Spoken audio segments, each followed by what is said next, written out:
Hello everyone, medical entrance में डिजिट्रिक्स में एक बार फिर से आप सभी का स्वागत है।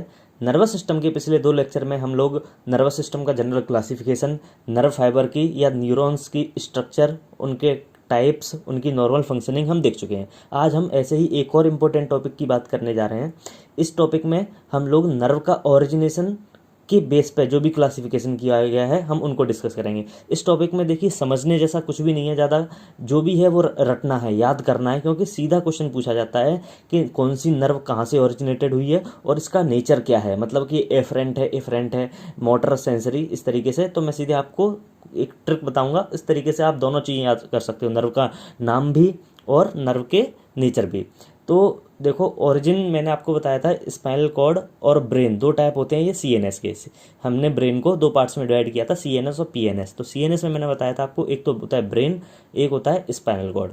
अब जो नर्व ब्रेन से ओरिजिनेट होती हैं उनको बोलते हैं क्रेनियल नर्व, ठीक है। जो नर्व ब्रेन से ओरिजिनेट होंगी उनको बोला जाएगा क्रेनियल नर्व, और वो नर्व जो स्पाइनल कॉर्ड से ओरिजिनेट होंगी उनको बोला जाता है स्पाइनल नर्व। तो ये 2 टाइप हैं ओरिजिन के बेस पे, एक होती है क्रेनियल और एक होती है स्पाइनल। क्रेनियल से बहुत बार क्वेश्चन पूछा गया है कि कौन सी क्रेनियल नर्व है, ये 2nd, 3rd, 8th, 12th। तो इसके 12 पेयर होते हैं क्रेनियल नर्व के, और इनका नेचर, ये दोनों चीज़ें हमको देखनी है। तो देखते हैं। तो देखो, इस तरफ तो क्रेनियल नर्व के नंबरिंग दी रखी है, first cranial nerve, 2nd, 3rd, 4th, 5th, ऐसे करके 12, ये इनके नाम हैं और ये उनका नेचर है। अब देखते हैं जरा मोटर और सेंसरी क्या होता है। तो मैंने आपको बताया था पिछले फर्स्ट लेक्चर में कि एक होती है एफरेंट नर्व, एक होती है इफरेंट। तो मैंने याद करने के लिए भी आपको बताया था कि एफरेंट से आप आना याद रखोगे कि जो सीएनएस की तरफ आ रही है तो एफरेंट है, जा रही है तो इफरेंट है, तो उन्हीं को। अब वहीं से मैं आपको एक ट्रिक और दे देता हूँ कि इन्हीं को ही, एफरेंट को ही बोला जाता है, एफरेंट को ही बोलते हैं हम सेंसरी नर्व। एफरेंट न्यूरॉन को ही सेंसरी बोलेंगे, और इफरेंट को बोलते हैं हम मोटर, ठीक है, मोटर। तो आप ऐसे याद रख लीजिए, बोलते हैं ना आई, मी और माई सेल्फ, तो इस तरीके से मी से आप याद रखें, जो मोटर है वही इफरेंट है, ठीक है। और बची कौन सी, एफरेंट, दैट इज सेंसरी, तो वो होगी सेंसरी। तो ऐसे आप याद रखें, इफरेंट है वही मोटर है, तो ME। अब देखो, पहली जो क्रेनियल नर्व है वो है ओल्फैक्टरी नर्व, जिसका भी काम होता है ओल्फैक्शन, मतलब कि हम कोई भी चीज़ सूंघते हैं तो वहाँ काम होता है इसका। तो इनकी फंक्शनिंग किसी की नहीं पूछी जाती है आपसे, वो तो नाम से जो समझ में आ रहा है वो मैं आपको बताता चलूँगा। बाकी बस इनके नंबरिंग, 7th कौन सी है, 9th कौन सी है, 10th कौन सी है, और क्या नेचर है। और खासकर ये मेडिकल कॉलेज में जब आप पहुंच जाओगे या किसी भी कॉलेज में पहुंच जाओगे, वहाँ तो ये क्वेश्चन आता ही आता है, पूछा ही जाता है आपसे लगभग वाइवा में। तो ये क्वेश्चन आपको यहाँ तो काम आएगा ही आएगा, इसके आगे भी काम आएगा।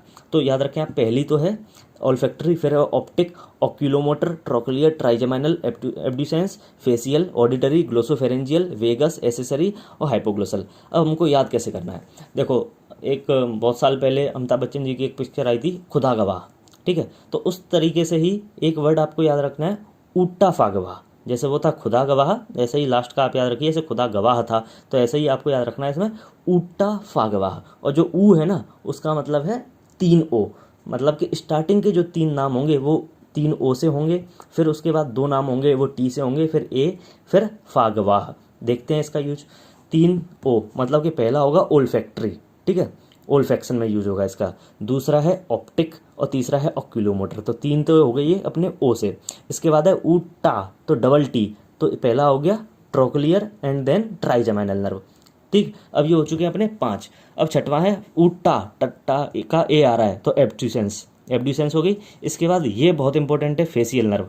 तो ये कौन से नंबर पे, 7वें नंबर की नर्व आती है फेशियल नर्व। तो ये याद रखें, फेशियल नर्व 7वें नंबर की है। अगर वहाँ से क्वेश्चन आ भी जाता है तो आपको वहाँ ये ऊट्टा फागवा ना लगाना पड़े, फेशियल मतलब कि 7वां, इसको तो आप याद ही कर लो, ठीक है। फिर आती है ऑडिटरी नर्व, ईयर में होगी। फिर आती है ग्लोसोफेरेंजियल, वेगस, तो ऊट्टा फागवाह, तो फागवाह। तो इनके पहले पहले लेटर से आप याद कर सकते हो इस तरीके से, ऊट्टा फागवाह, ठीक है। एफ से हो गई फेशियल, उसके बाद है ये ए से हो गई ऑडिटरी एंड देन ग्लोसोफेरेंजियल, फिर वेगस, उसके बाद एसेसरी और हाइपोग्लोसल। वेगस भी इंपॉर्टेंट है, वेगस और फेशियल ये दोनों बहुत इंपॉर्टेंट है।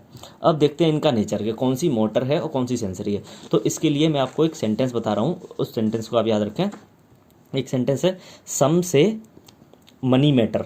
सम से मतलब कुछ लोग कहते हैं कि धन ही सब कुछ है, लेकिन मेरा भैया ऐसा कहता है कि जो बड़े दिमाग वाले लोग होते हैं वो ज़्यादा मैटर करते हैं, ना कि धन ही ज़्यादा मैटर करता है। तो इसलिए सम से money matter but my brother से बिग ब्रेन मैटर मोर। बस आप इतना याद रखें, सम से money matter but my brother से बिग ब्रेन मैटर्स मोर। अब इनके पहले पहले लेटर्स है, जैसे कि सम का है, एस से हो गया सेंसरी, फिर सम, फिर ये से, इससे भी सेंसरी, मनी से मोटर, मैटर से भी मोटर, बट आ गया तो ये दोनों है, मतलब कि ये सेंसरी भी है और मोटर भी है। तो आपको जो ये बोथ वाली हैं वो याद रखनी है, जैसे कि ये होगी ट्राइजेमाइनल हो गई, फिर ये फेसियल भी हो गई, फेसियल के बाद आती है ग्लोसोफेरेंजियल और वेगस। ये 4 नर्व हैं ऐसी जो कि दोनों तरीके से काम करती हैं, मतलब कि जो सेंसरी भी होती हैं और मोटर भी होती हैं। तो ऐसे ही आप याद रखें, पहला है ऊट्टा फागवा, जिससे कि आपको नर्व का सीक्वेंस याद रहेगा फर्स्ट से लेकर 12th तक, और उसके बाद ये है सम से money matter but my brother से बिग ब्रेन मैटर्स मोर, इससे आपको नर्व का नेचर याद रहेगा।